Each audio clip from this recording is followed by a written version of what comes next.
Welcome everybody to another lecture.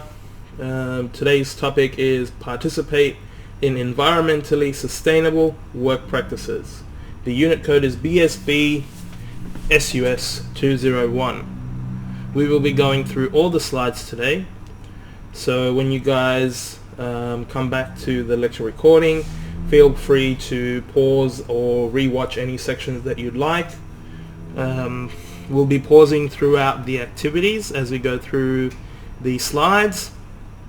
So if you guys get stuck anywhere or you need more time anywhere, you can do so. And on your own pace, when you are ready to go, pause and play the video as we go through it. So let's get started. So identify current resource use. So 1.1, identify workplace environmental and resource efficiency issues. So this could be anywhere between water usage, being negligent, using too much electricity, not watching out for gas usage, not using paper properly, using too much paper, not recycling properly, anything like that. So environment and resource efficiency issues. Potential issues may include lack of opportunities to recycle, creating large amounts of waste, large amounts of packaging, inefficient machinery, having to travel excessive distances to attend meetings or conferences, lack of energy efficient resources such as light bulbs. Identifying issues. So actions to identify efficiency issues may include comparing resources used between teams, observing everyday practices, discussing opinions on resource use in meetings, checking for recycling opportunities, observing the disposal of goods or materials. Okay, we're into activity 1A. Identify 3 potential workplace environmental and resource efficiency issues. So if I was asked this question, I could talk about in the restaurants, we use a lot of heating for customers to make them feel comfortable, or air conditioning to make them feel comfortable, where if everybody would just understand what the temperature is, we wouldn't have to really, rectify the situation and trying to create a, cool or easygoing environment where it's 40 degrees outside and then we're blasting the aircon to make it 20 or 16 degrees inside, which means we're wasting energy, we're putting out a lot of CO2 in the environment, and it could be avoided if we could all just understand what the temperatures are. Using coal, using too much water when it's not needed, having lights on, not using energy efficient appliances. Maybe using too much paper, or not reusing things that could be reused and disposed of incorrectly. So there's so many, just include 3 that you can think of, and then we'll move on to the next one. So what actions could you take to identify resources efficiency issues in the workplace? So essentially you want to be observing all your team members through a routine day or a routine week of their time and see where they're using too much of one resource and they're not efficiently using it. You could be, asking the teams, observing other restaurants to see where they are doing well and where your restaurant or venue is not performing well, and you can adjust accordingly. You can also look at certain purchases that you make on the books, such as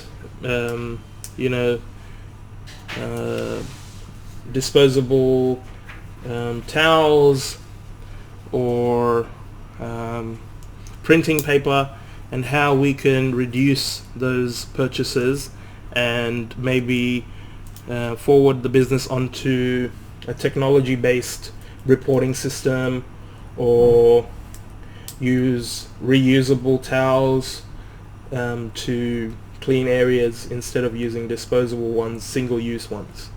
Okay, so think of a few, complete that question. When you're ready, come back and we can move on to the next one. Okay, 1.2. Identify resources used in own work role. So in training and induction, when starting a new role, you will most likely be provided with training or induction to make you aware of workplace and your role. You should be shown where all of the resources you'll be using are kept. This could mean the storage cupboards, filing cabinets, cool rooms, dry storage areas, freezer rooms, any display areas, dining rooms, things like that, where you would be storing any sort of equipment or resource. Could also be bin rooms. Resource use may include computers, photocopier, paper, stationery, water, timber, chemicals, cleaning equipment, and anything else. Within your own work role, create a list of resources that are used regularly. So if I'm talking about me in the EPBC workplace, we're using mops, computers, iPads, phones, meaning landline phones, not our own personal phones, but phones. We're using plates, cutlery, dishwashing liquid, we're using water, we're using electricity, we're using napkins, we're using food, obviously, any prepared food, raw foods, cooked foods, oils. Yeah, there's so many. So if you want to make a list of maybe 10 items, and once you complete that, and we can come back and move on to the next one. 1.3. Document and measure current usage of resources using appropriate techniques. Measuring current usage of resources. Benefits of measuring and monitoring resources usage may include saving money, motivating team members, satisfying management, identifying current existing problems and future ones, comparison between different teams that exist within the workplace. Types of resources. Generally, types of resources can be split into the following categories.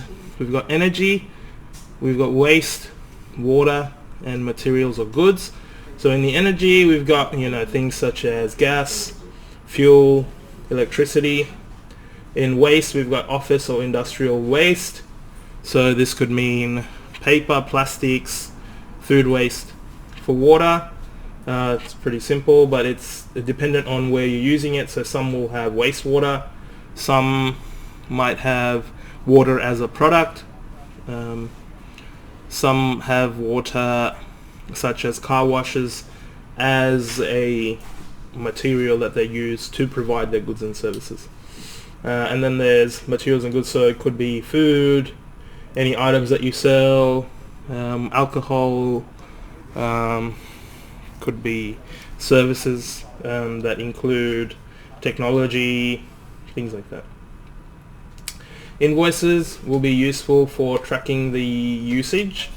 Invoices could be observed to measure current usage of electricity, gas, water, and other resources such as paper, for example. If you're thinking about your electricity bill, gas bill, you can compare how you did last quarter after you've put in your saving measures, how you did the following quarter. So invoices should be stored safely so you can refer back to it whenever you need to. So activity 1C, explain a minimum of 2 benefits of measuring and monitoring resources using usage within your workplace. So if you're monitoring your resources, then you know what to do and where to focus on to lower your bills and how to keep more money in your pocket. So if you're using too much water, you can put in certain measures such as devices in the tap to have less flow, to have restrictions on when water can be used. You can have timers on the electricity usage, so you've got the power off for certain periods of time. You could see what equipment we're using and then see how to reduce the amount of equipment and then hence use less electricity. We could look at how much gas we're using, and then in the following quarter see if we can use less in any way, such as maybe having pilots not being turned on, having gas valves shut off, not having stoves on when not needed, or having ovens turned off if we're not using them so they're not preheated, not using charcoal, things like that, which will ultimately benefit us by saving the environment and then saving our pockets. Alright, so next question, describe the importance of using invoices when measuring resource use. So ultimately the invoice will tell you what you've used, and you can compare this using the simple data, and sometimes they will give you graphs on when your highest usage occurs, and based on that you can create a plan on how to attack the next quarter, and then you can compare. Once you get your second quarter bill, you can see how you've saved money and if your actions have actually saved you any money, and if it did not, where you went wrong. So pretty simple there. Alright, complete that, come back when you're ready, and we can move on to the next one. 1.4. Record and file documentation measuring current usage using technology such as software systems where applicable. Recording current usage levels. Columns in a template or spreadsheet may include time period such as a weekly or monthly measure, total employee numbers or total hours worked, the resources used such as energy, waste, water, materials or goods. Methods for filling documentation. Physical information. When information is stored on paper, it is considered physical records. This is often older records or information that isn't important enough to digitize. Alternatively, some organizations prefer not to or are unable to use computers. Digital information is anything that is stored on a computer or hard drive. It is often in the form of Word documents or spreadsheets. Alright, so activity 1D. Describe how you would record and file documentation measuring current usage with technology and what technology would be required. So in this case, if we're using spreadsheets, this would be mostly mathematical to count up how much we're using, how many dollars. If we're using document scans, this could be for invoices that we've received from other companies, so we've scanned them and stored them as soft copy files. We could be using Word doc files such as doc format, where people have written up a constructive plan on how to measure the usage or what we've done previously and what we're aiming to do.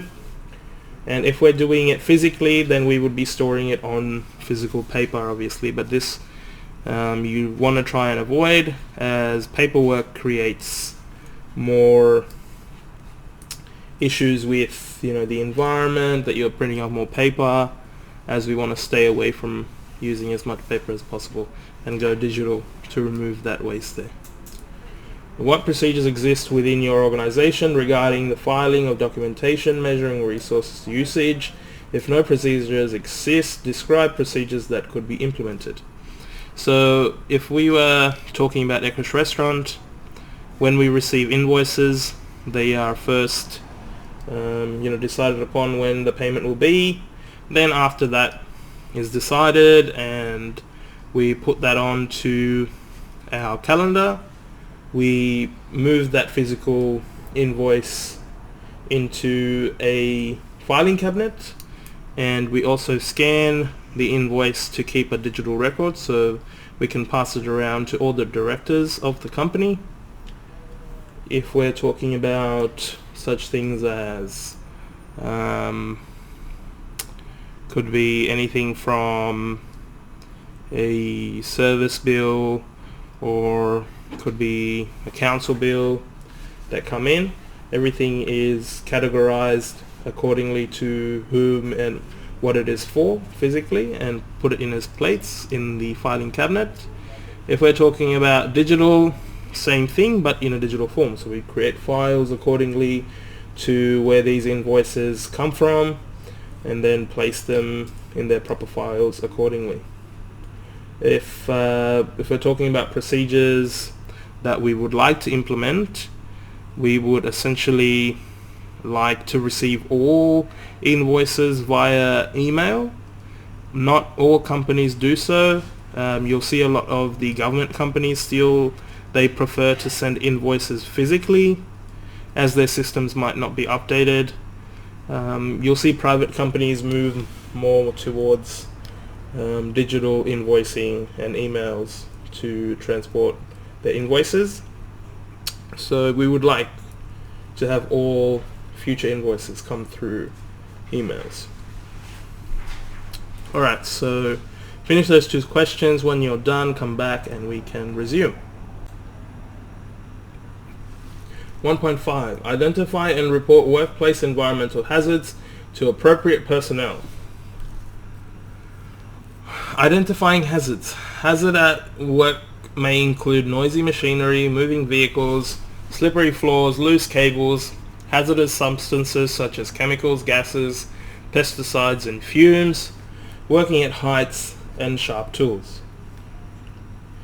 Identifying hazards. Methods for identifying hazards may include conducting site safety audits, completing safety checklists, observing daily activities, investigating accidents and incidents that may occur, reviewing injury or illness registers, investigating staff complaints or reports of safety concerns, reviewing staff feedback.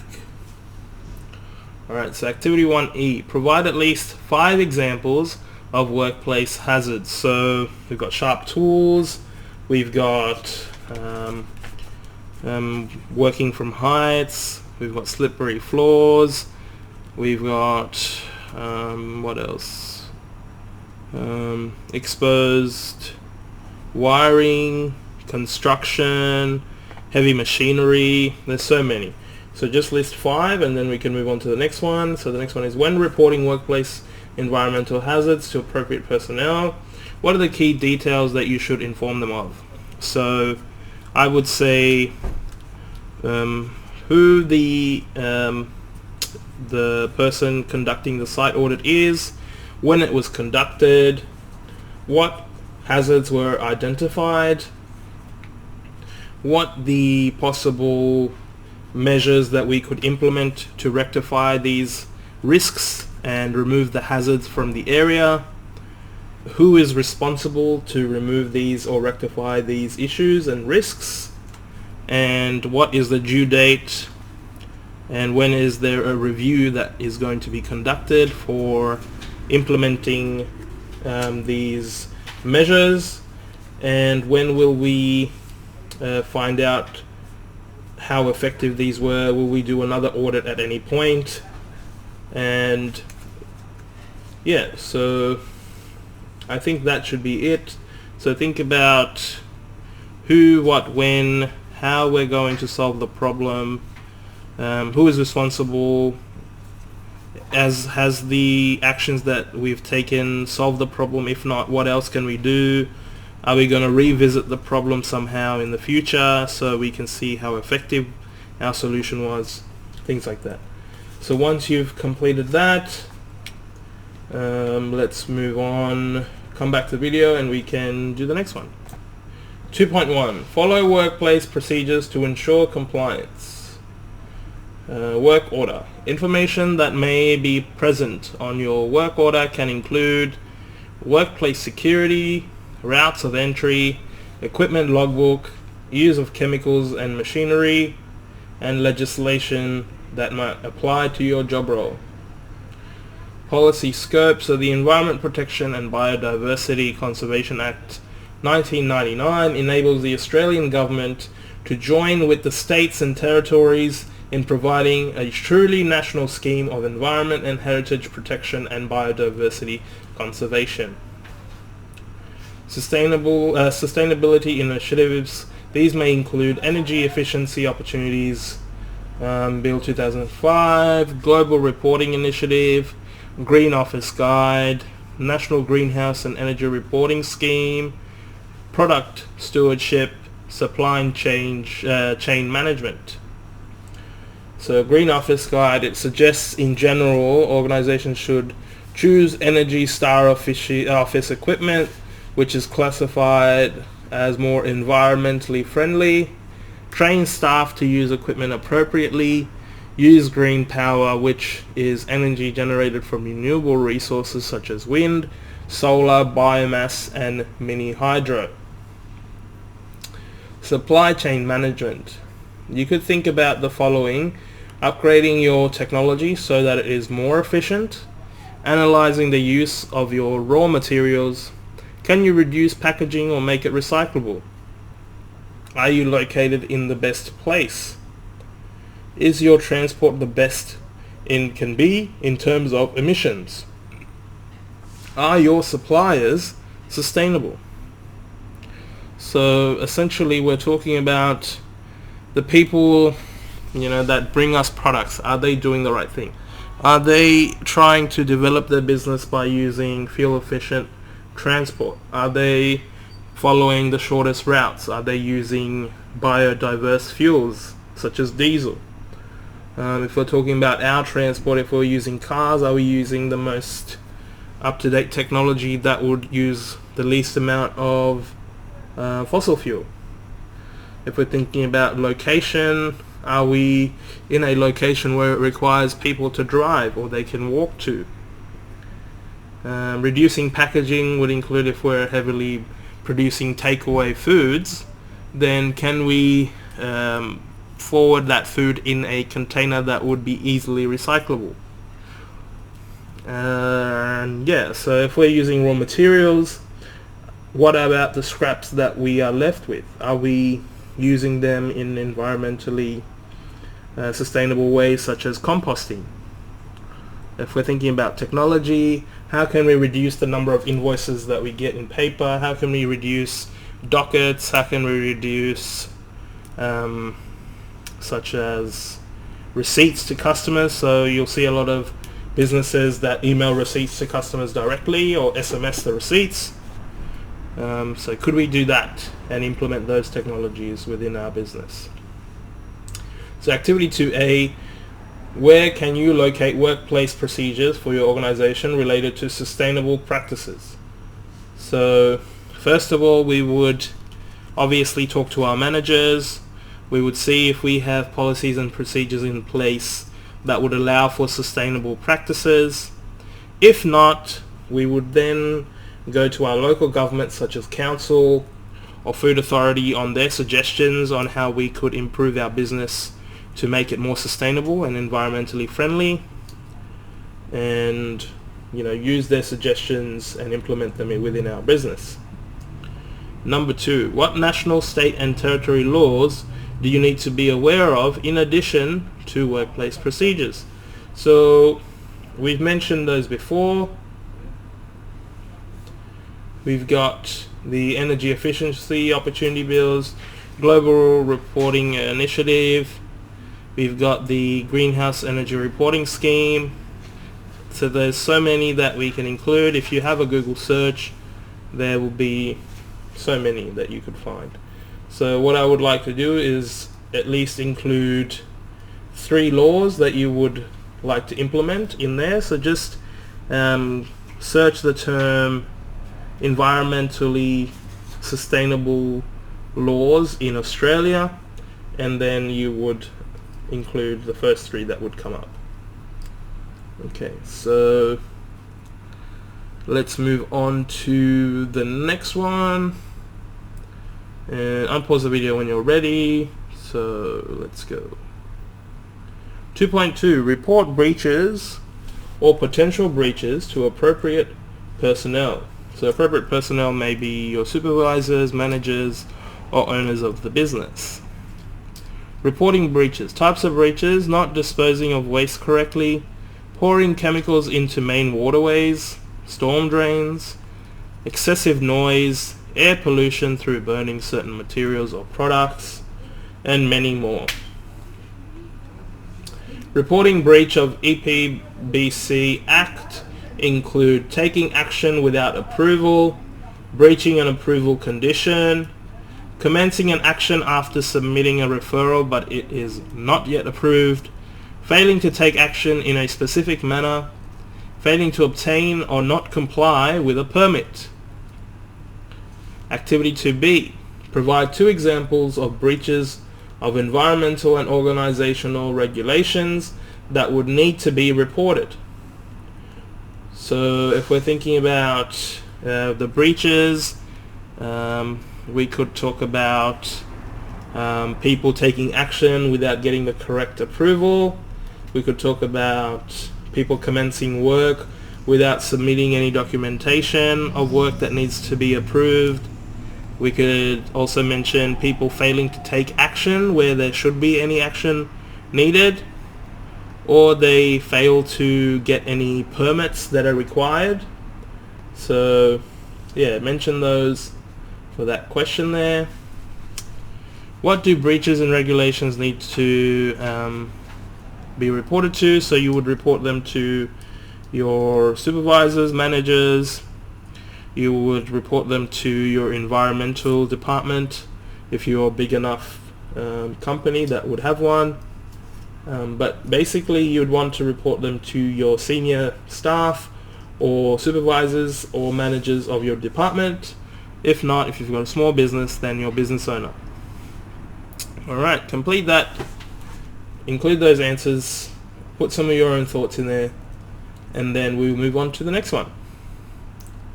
3.1. Follow organizational plans to improve environmental practices and resource efficiency. Following organizational plan. Company aims that need to be considered when developing environmental policy may include delivering a better quality service or better service in general, providing a higher standard of customer service, reducing costs, allowing the company to grow, and attracting more customers. Utilizing video conferences. Where possible, you should look to utilize video conferencing where you will not have to waste time and money traveling between venues. If your organization operates between states or countries, you can make significant savings over time. Benefits of employees lift sharing include the emissions will be reduced, employees can save money on fuel and vehicle maintenance. It provides an opportunity for colleagues to interact and build positive working relationships. Hazardous chemical use. Reducing the use of hazardous chemicals may involve use environmentally friendly cleaning products, buy natural soap for use in the bathrooms, consider looking for products with a reduction in toxic materials, use ink and toner saving settings on equipment such as printers and photocopiers. Activity 3A.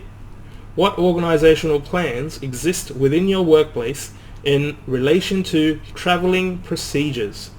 So if I'm talking about Equus Restaurant, if we're going to pick up groceries, or if we're going to get delivery, we would try and get the delivery as large as possible so the company can can stay away from wasting large amounts of fuel and time.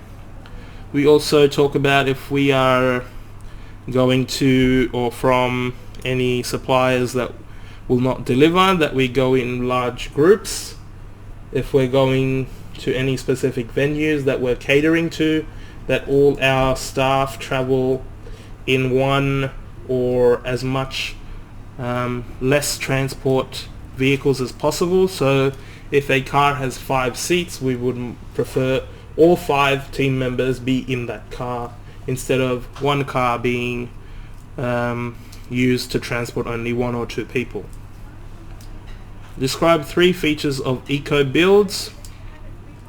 So if we're considering anything to be an eco build, most likely they would be very environmentally friendly. They're using Green energy, so this could be in the form of solar energy, solar power. They could be using fuels such as diesel instead of using fossil fuels.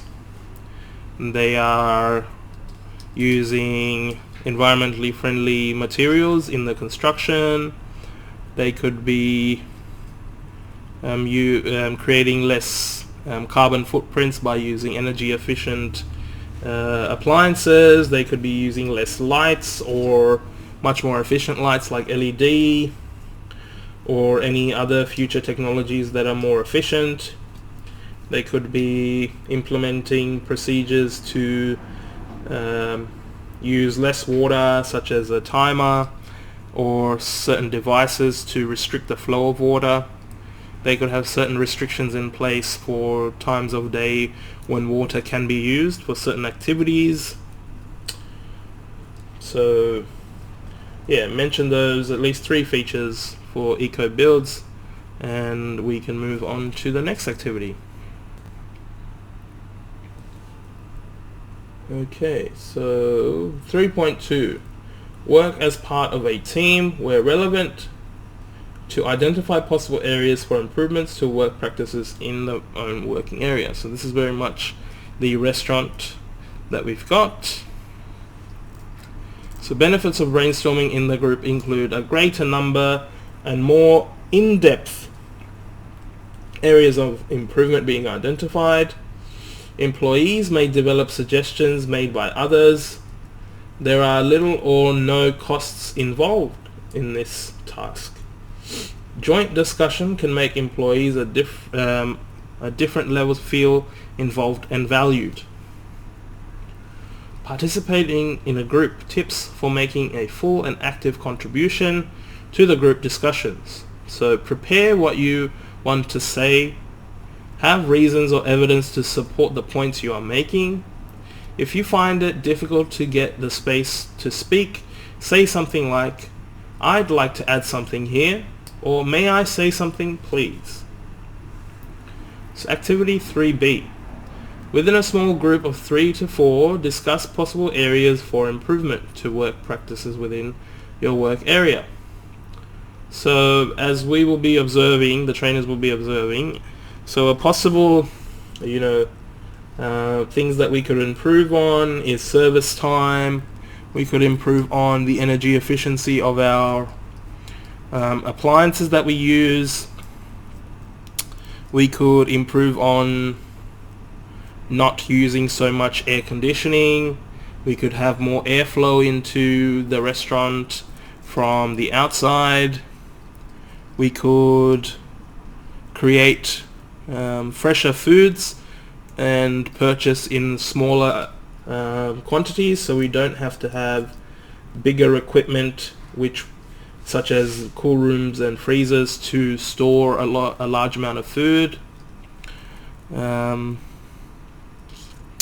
What else? We could talk about what procedures we could do to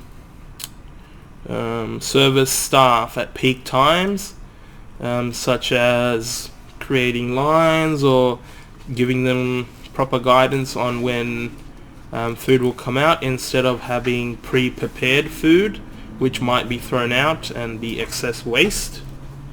We could talk about how to handle waste and implementing composting procedures at the workplace, so we could use that to grow our own vegetables. Yeah, so there's many options there. Discuss a few, write down what you've discussed and what was said between you and your team members. Your trainers will be observing you do this in the class. So as you complete that, write it down, what you've talked about or things that I have mentioned, describe in a bigger context, and then we can move on to the next one. 3.3. Make suggestions for improvements to workplace practices in your own work area. Making suggestions for improvements. Times and places for suggestions may include during meetings, break times, training periods, appraisals, during discussions with colleagues or your supervisor, when leaving messages, memos on the notice board. Minimize resource use. Cutting the use of resources at work could be achieved by making it easy to recycle in the workplace, recycling electronic equipment, buying products that have minimal packaging, using LCD or LED screens which are more space and energy efficient, using recycled paper, printing on both sides of any paper to use less ink. Storage of goods and materials. Improving workplace storage may include only storing what you need, keeping all storage areas uncluttered, clean and clearly labeled, ensuring that materials in the storage cannot collect, contaminate or mix with rainwater, cleaning and drying equipment following item instructions prior to storage. Alright, so we've come to activity 3C. In what situation can you make suggestions for improvements to workplace practices? So we can do it in break times, we can do it in group meetings, we can do it over memos, we could do it during any training or appraisals. So mention those top things there as mentioned there. Then we got provide at least 3 examples of methods that can be implemented in your workplace to cut resource use. So we could print double-sided, we could use recycled paper, we could be using energy efficient equipment, we could also be using the only amount of required materials that we need, not creating more waste that we need to. So include those there. And then so as this is your last activity, your learner workbook will be completed, so submit that to your trainers. Accordingly, next you'll do your multiple choice questions, so that will be done online. Once you complete that, we have 3 assessments left, which is the knowledge, performance and skill, which will be done and you'll be instructed by your trainer when you will do it. So if you've got any questions, don't hesitate to email me at admin@wisemanaducation.com.au. If you have any suggestions or feedback, just let me know. If you see me in person, tell me what's up. If you've got any questions, don't hesitate to ask. Your trainers will also try and help you and direct you to the best of their ability. I'll try and give you any help that I can. So hopefully I will catch you on the next one. Complete your workbooks and send them off to your trainer, and then focus on the next assessments.